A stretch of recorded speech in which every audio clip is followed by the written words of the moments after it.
Hello, hi, how are you? This is Coach Aaron Saft in the Running His Life podcast. And I guess this is the week to give myself grace. We talked about that a few episodes ago. This is always a busy time of year as we transition from indoor track to outdoor track because the two seasons overlap. And my daughter wanted to go race in Winston-Salem on Tuesday and try to get a faster time in the 1,000 meter. And I didn't have that in the plans, but as we know, our kids come first, and we always try to do our best for them. So off to Winston-Salem we went. It threw a monkey wrench in my plans, what I had planned for the week, and put me a bit behind. So I'm trying to give myself grace and not stress about things and just get them done as I can. I've been doing a lot. So this episode, we're going to kind of talk about those videos that I posted last week when I was sick. Thankfully, I am near 100%.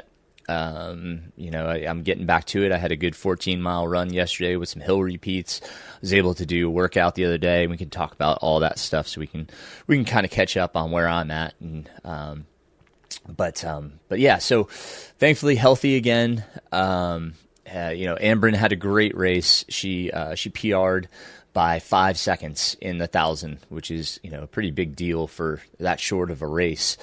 Also, she's going to race at the Adidas Indoor National Championships in Virginia Beach, which I'm super excited about. It's a fun meet. It's a great venue, great competition. She'll compete at the 800 meters. That's what they use for the distance rather than the 1,000 meters. So she'll compete at the 800 and the mile. She's going to run the freshman mile and the national elite, which is kind of the second tier to the championship elite. But still, as a freshman, I'm very proud of her. She's been doing wonderful, bringing her times down, racing hard, which is awesome. She's doing great. So couldn't be a prouder father and coach, of course. She's doing tremendous. A few other kids will be competing at nationals, so it should be a fun trip. Really excited for them. The state championships went extremely well. Ambryn had a PR in the mile there of 5 seconds in the mile. So again, she's really, really pushing and doing great. I'm thrilled for her. She got 9th place in the mile and 9th place in the 1,000. As a freshman, she's got a bright future if she wants it. So excited for her. I had an athlete in the 55-meter dash. She got second in the state, and another young lady in the 1,000 that took second in the state as well, setting a new school record in the 1,000 of 3:02. So, great showing. Really pleased with indoor. One more meet, going to nationals. So excited for that. Outdoor already starts next week. So as you listen to this, between this show and the next, we'll already have our first outdoor meet. That's why I say they overlap. So things are crazy. We've got over 100 kids that came out for the team. I don't know if it will stay that large, but for a mid-sized school, I'm so pleased with the amount of kids that are showing interest for track and field. Between field events and the running events, it's awesome. So I'm very excited for outdoor. It's always a fun season. We get to go to some great meets. The weather hopefully will be nice. So I'm all excited for outdoor track and field. I've got a new coach that's helping out. He's helping out with the sprints and the field events, which is wonderful. A lot has been taken off my plate. It was a lot in indoor to kind of coach the 55-meter dash all the way through the 2 mile, and try to help out the field event athletes. I'm really not great at the field events, so I was thankful for a friend that helped out with some of the jumps and such.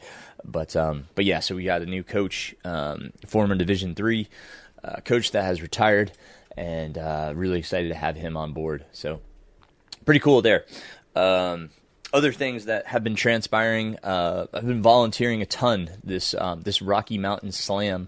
I'm signed up for 5 races, the Scout Mountain 100 in Idaho in June, the Ouray 100 in July. The week after that, I'm still signed up for the Crazy Mountain 100 in Montana. That's kind of my just in case. Hopefully I won't need it. I may still go and just see if I can complete it. I know that's crazy to say, but just something in me wants to do it. So left it on the calendar.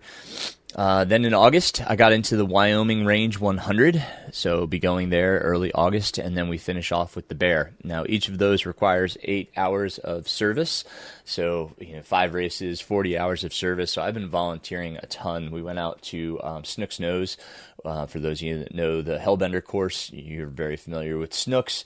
We also previously used it in the Heartbreaker races, and so they're rerouting Snooks due to hurricane damage and erosion. So we're out there working on a bit of the trail, which is a really great reroute. I'm excited to see Snooks getting some love and some well-needed maintenance.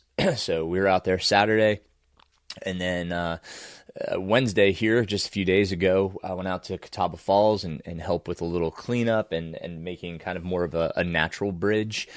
So there's a race this weekend, so they were trying to make it a little bit safer for the water crossing for the runners. So I was out there Wednesday doing that, and then I'll be actually volunteering at the Catawba Falls 15K this weekend. I'll be at the aid station, so if any of you are racing, come say hi or just wave as you go by. So I'll be out there on Saturday getting in some more volunteer hours, and thankfully 2 of the races let me submit the work that I've done on the trails for the high school and the middle school, trying to make sure that I do separate hours for each of these. Also just donated to one of the causes. So I think after this weekend, I'll have all my volunteer hours taken care of. I just have to double check that everything was submitted correctly and that I'm good to go. But yeah, lots of work, lots of busyness.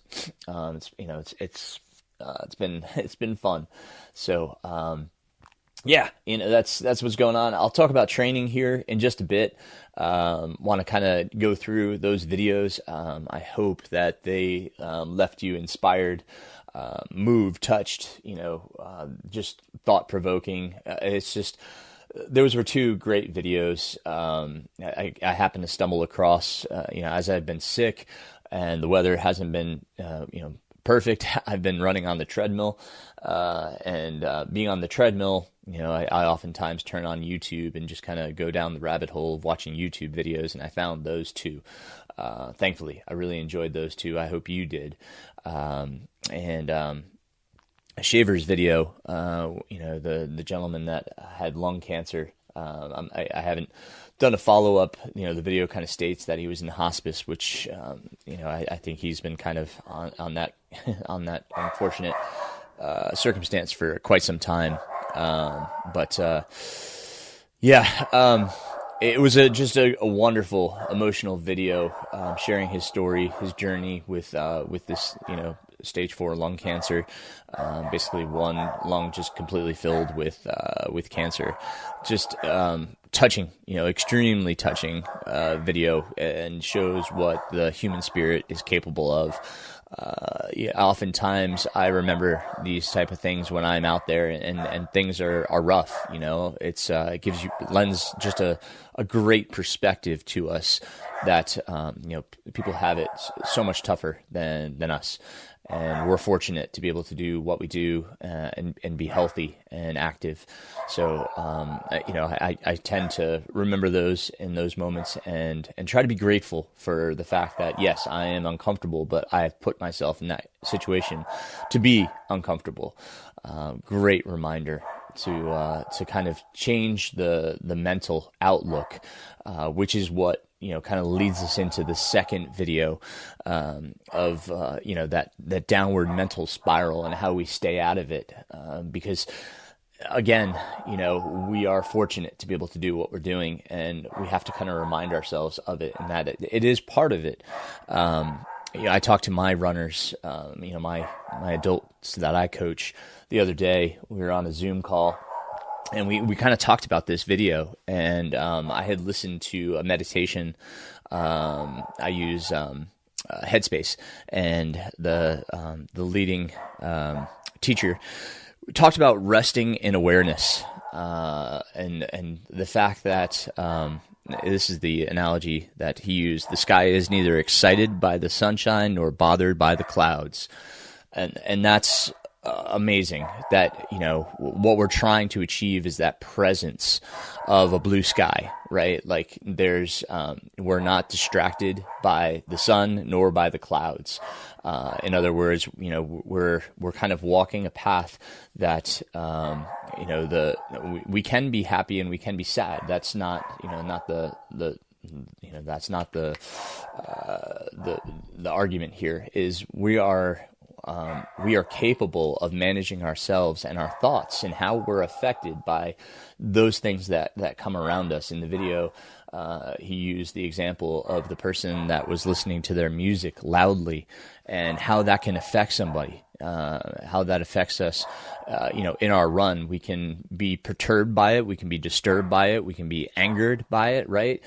Because it takes us out of that moment, right? It takes us out of what we were hoping for to be a peaceful run. So we decide how things are going to affect us, right?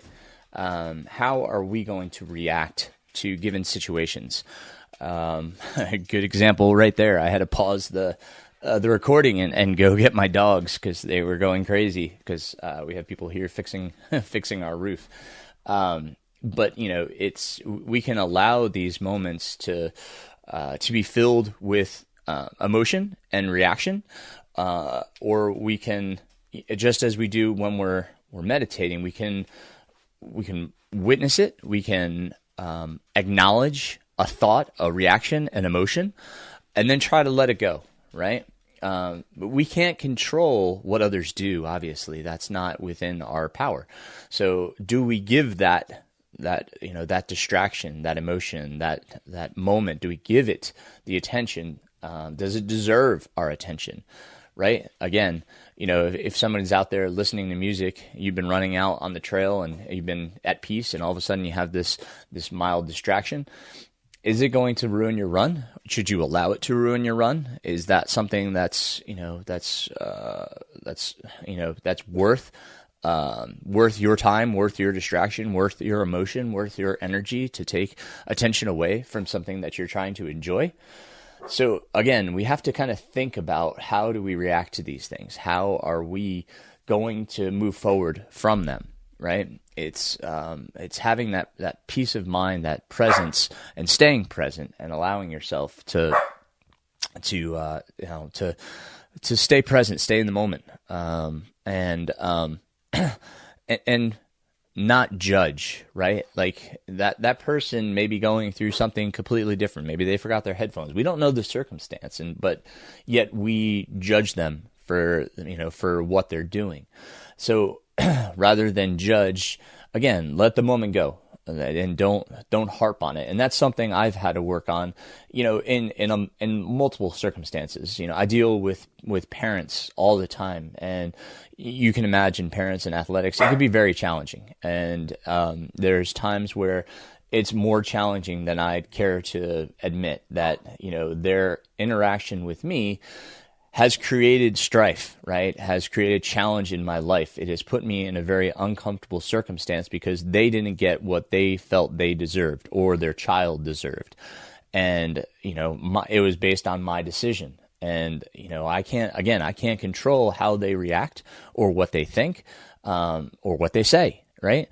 And that's difficult. That is very difficult at times for me, because I'm a person pleaser. You know, I want to make sure that people are happy, that they are content, that they are getting what they want, what they need.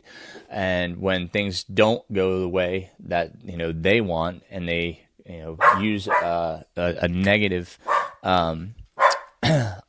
reaction to express themselves, it's very difficult. It's very challenging. You know, I have to just realize, okay, I don't have control over how they reacted. The only thing I had control over was my decision, right? And I wasn't going to change my decision based on, I knew how they would react. Even if I knew how they react, I wasn't going to change my decision. My decision was what I had thought out, what I had planned to execute. I can only have a conversation with them and tell them, how I came to the decision, and or if it's really affecting me, how that reaction that they had made me feel, right? And handle it appropriately, and with positive communication, and try to be compassionate and understanding of their point of view, rather than judge them for the way they reacted to the situation, which is extremely difficult, and it's taken me a long time. The younger me would not have handled these interactions in the same manner. Like, I have to be able to take a step back, take a step away, and put myself perhaps in their shoes and say, I don't know where they're coming from. I don't know what's going on in their life. I don't know, perhaps why they reacted so strongly to what's transpired. And I use the people around me, and I talk to, like, my wife, I talk to my administration and say, I had this encounter, this interaction, and it's affecting me greatly. It's upset me. How should I go about responding to this, rather than just putting out a text or an email to this person, or having a heated conversation with the person. I took a step back and said, I understand. Let me get back to you, and kind of took a little bit to process, and then re-engaged with the person with a positive, a positive message, saying that, like, I understand where you're coming from. I do. You have to understand this is my decision, and my decision is based on the greater good. And that's difficult sometimes, for them to see, because they see it immediately as their child, and not maybe the bigger picture, the team, etc. So, we have to take that same process when we're engaged with something. Be it in a run. You may have a fall in a run, and it takes you out of that mental space. You're annoyed, frustrated. You're injured. And that's really tough to manage at that moment, because you need to go through those emotions. It's not that you can't go through your emotions, but we can't stay in that moment, in that step. If we talk about the steps of grieving, perhaps, where we're sad, we're angry. We don't want to stay within a certain stage for too long. We want to be able to move through and process and get through to the next step, and be able to find resolve. And maybe there isn't a resolve. Maybe there's just this. This agreement that, listen, you have your perspective, I have mine. We have to agree to disagree. And that's perhaps the best solution. And it may be that way on the run. Again, you can't control what transpired. You can control how you react to it. So I think that's the biggest thing, is learning that we have control over how we react to things.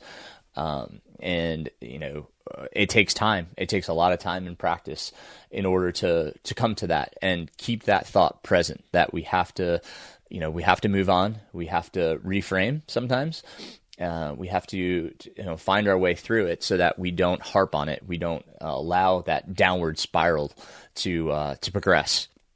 It doesn't serve us, right? It takes us to worse places. So how do we end that cycle? And that's what we have to practice, is ending that cycle, so we can stay present, stay engaged, and stay in a positive state. Okay. So, I love this video, and he talks about anticipation, and how anticipation can ruin your moment. There's so many times where we anticipate the result of something, and the reality is it comes out totally different, and we're so frustrated and upset that it didn't turn out the way we expected, because we had the anticipation it would come out in a different way. And that's difficult as well. We do it, in races, right? We have this goal, we have this anticipation of having this, miraculously special day, and it doesn't turn that way at all, right? And we're so frustrated by the fact that it didn't, rather than just being present and allowing the event to unfold without that anticipation of, it turning out exactly how we had planned. So, it's not to say we can't plan and have goals, but we also have to be able to adapt and change, and and be able to react to what happens and what transpires during whatever event is taking place. So that's another piece of it, is not anticipating too greatly or having too high of expectation. We want to make sure that we allow everything to happen as it should, and react to the moments. That will actually probably give us a better result. So it's hard. It really is, because we spend so much time training for these events. I think ahead, and it's hard not to look through. In the previous Grand Slam that I did, it was hard not to look forward to the next race, or getting into a race like Western States. It's hard not to think every moment about that race, but if we focus too hard on it, and we lose the process, we lose the vast majority of what we're doing. So again, staying present is probably the the toughest thing to do when we have with these highly anticipated events that are in our lives. So I hope you enjoyed those videos. I hope you enjoyed watching those, and hopefully gave you some thoughts. And if you have some further thoughts, I always love to hear from you. So please share your thoughts as well. So far as training goes, the illness kind of set me back, obviously. I didn't miss any major workouts, or of course I missed some volume, but I really couldn't do it. My energy levels just weren't there. And that's kind of what dictates, what I can do. That and my wife, being a doctor, she tells me what I can and can't do. But I was able to get back to it this week, as I said. I'm in kind of a lactate threshold, so I'm working lactate threshold this block, the first workout was Tuesday. It was 4 by 10 minutes at incline. So you can see it on Strava. I did 8% incline on the first 10 minutes, then 10% for intervals 2 and 3, and then 12% for interval 4, which is extremely challenging, at incline to manage heart rate. And know where to start. So, if you do these type of videos, and I think the Roches just had a video about how to do these kind of, I haven't watched that video yet. Perhaps I'll put that in the show notes. I'll make a note, to add that to the show notes, and you can take a look. I need to take and watch that one too. I'm interested to see what they say, but anyhow, it's probably better to start slower and kind of gradually build up that heart rate. It's not hard to get the heart rate into the zone, especially at incline. It's when you start to get longer and longer into the interval, the heart rate will tend to drift.